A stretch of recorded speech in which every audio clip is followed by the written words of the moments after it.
আসলে পুরো বিষয়টি তো একটা হতাশাজনক বিষয়, কারণ আমি মনে করি আইসিসি তো কোনো কোনো ব্যক্তি কিংবা কোনো কোনো একক দেশের প্রতিষ্ঠান না।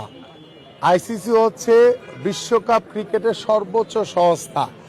আইসিসির কাছে প্রত্যেকটি দেশের সমস্যাই তাদের চোখে সমান হওয়া উচিত, এবং আমি মনে করি যে বাংলাদেশের যে নিরাপত্তাহীনতার কারণে বা বাংলাদেশের খেলোয়াড়দের নিরাপত্তাহীনতার কারণে যে আমরা যে বিশ্বকাপ ক্রিকেটে অংশগ্রহণ করছি না, সেইটার সাথে বাংলাদেশে ক্রিকেট সাংবাদিকদের কোনো জড়িত হওয়ার কোনো কারণ নেই। কারণ সাংবাদিক যারা, তাদের দায়িত্ব হচ্ছে সংবাদ সংগ্রহ করে সেটা প্রত্যেকটি মানুষের কাছে, প্রত্যেকটি জাতির কাছে পৌঁছে দেওয়া।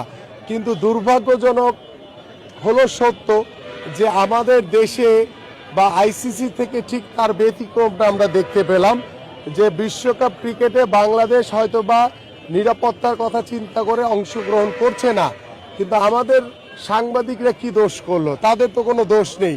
তারা কেন আন্তর্জাতিক ক্রিকেটে অংশগ্রহণ করে তারা কেন নিউজ কভার করতে পারবে না?